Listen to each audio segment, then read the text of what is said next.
Your Holiness, today, the 10th of December, you shall be awarded the Nobel Peace Prize.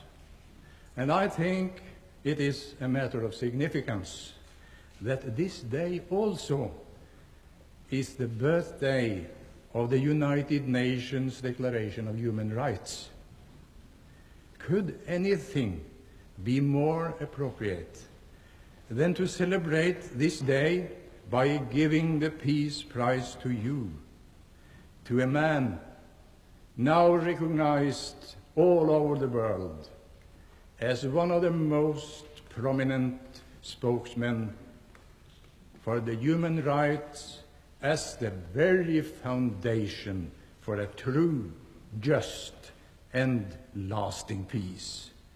And accordingly, I now call upon Your Holiness, the 14th Dalai Lama. Will you please enter the podium and receive the Nobel Peace Prize for 1989 with a gold medal and the diploma?